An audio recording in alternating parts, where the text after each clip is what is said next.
ओम साई राम। मैं अनुभूति आप सभी लोगों का हार्दिक अभिनंदन करती हूँ साई अनुभूति चैनल में और अनुभवों की श्रृंखला से एक बार फिर से बहुत प्यारा और अनोखा सा अनुभव लेकर आप सभी लोगों के समक्ष उपस्थित हुई हूँ। लेकिन उससे पहले चलिए सभी लोग मिलकर बाबा के नाम का जयकारा लगाते हैं। अनंत कोटि ब्रह्मांड नायक राजाधिराज योगी राज परम ब्रह्म श्री सच्चिदानंद सद्गुरु साईनाथ महाराज की जय। ओम साई राम। साथियों, आज जो ये अनुभव मैं आपको बताने जा रही हूँ वो है कविता सिन्हा जी का। कविता सिन्हा जी का जब ये आप अनुभव सुनोगे तो आप वाकई एक बार फिर से कह उठोगे कि वाह बादशाहपुर धाम। और वाह बादशाहपुर धाम के सेवक अनिल जी, आपकी प्रेयर्स वाकई ही खाली नहीं जाते। कविता सिन्हा जी ने एक बार हमें फ़ोन किया और उनकी अपॉइंटमेंट हुई, जिसके थ्रू उन्होंने बताया कि इनकी आर्थिक स्थिति जो है वो स्ट्रॉन्ग नहीं है। और इन्होंने बताया कि हम क्योंकि सीनियर सिटीज़न हैं, हमारी एज 65-70 के लगभग है, तो अब जो मेरे हस्बैंड हैं वो ज़्यादा काम वगैरह भी नहीं कर पाते हैं और हमारे जो खर्चे हैं वो सब हमारे जो है बच्चे मैनेज करते हैं। लेकिन जो हमारा बेटा है वो शादीशुदा है, जिस वजह से जो वो हमें अमाउंट देता है वो हमारे खर्चे पूरे होने के लिए पर्याप्त नहीं है। ये कहती हैं कि भैया किसी तरह से बाबा से कहो ना कि हमारे खर्चे मैनेज हो जाएं हमारे ही थ्रू। ये कहती हैं कि भैया प्लीज़ बाबा से प्रे करो, हमारे लिए बहुत मुश्किल हो रहा है। अनिल भैया ने जब इनका इनकम सोर्स पूछा तो कुछ नहीं था।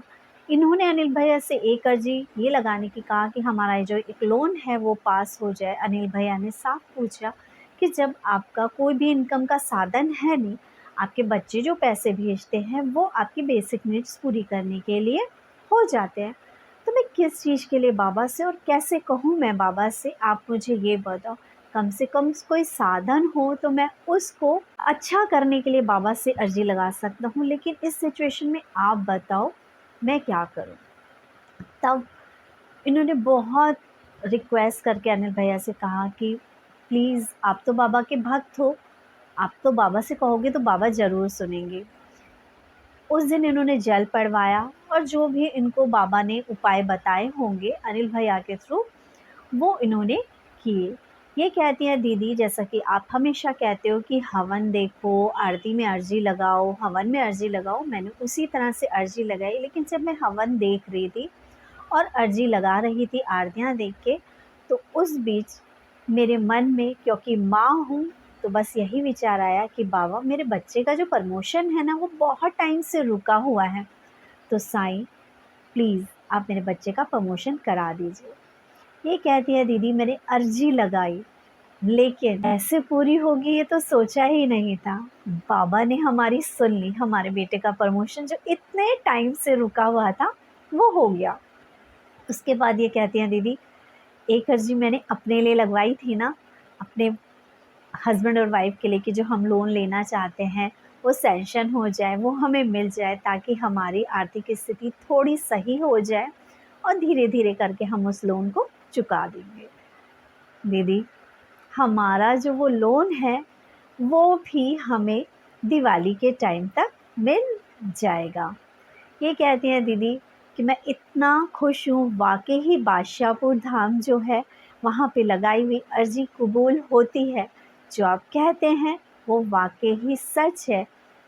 ये कहती है कि दीदी जिस दिन से हम आपसे जुड़े हैं हमारे जीवन में अच्छा ही हुआ है। शायद आप लोगों के साथ जुड़कर जो हमें ब्लेसिंग्स मिली हैं वो इतनी हैं कि हमारे घर में खुशियाँ आने लगी है।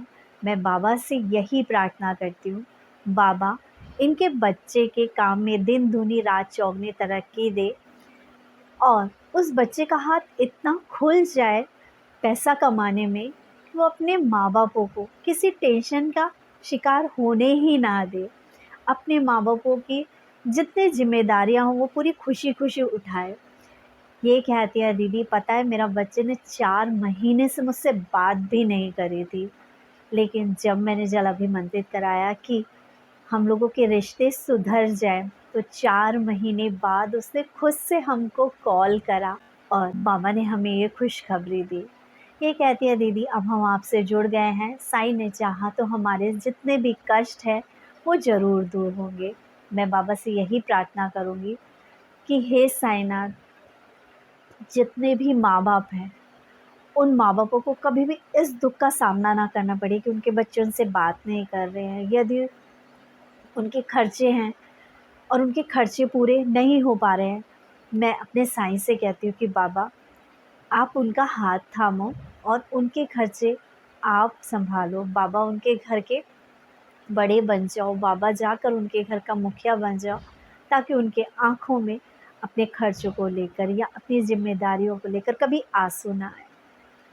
इसके अलावा कविता जी ने मुझे ये कहा कि दीदी, मैंने जिस दिन से आपको देखा, पता नहीं क्यों, एक ये बहुत बड़ा कॉम्प्लीमेंट है मेरे लिए।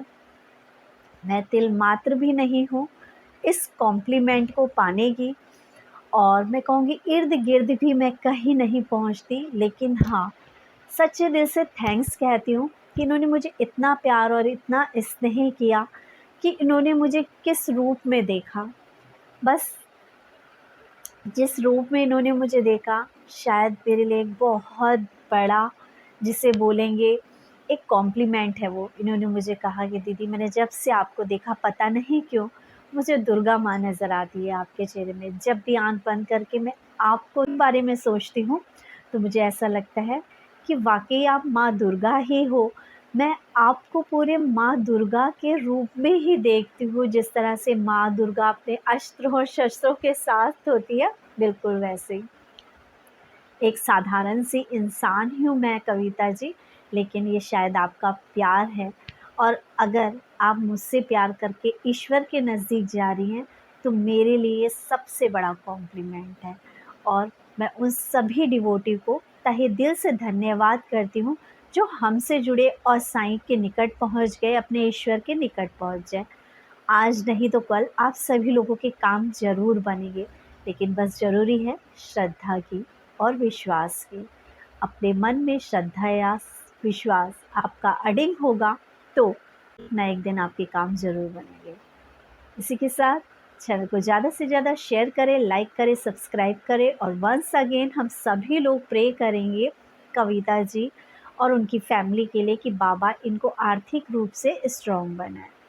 चैनल को ज़्यादा से ज़्यादा शेयर करें, लाइक करें, सब्सक्राइब करें। ओम साई राम, जय साई राम।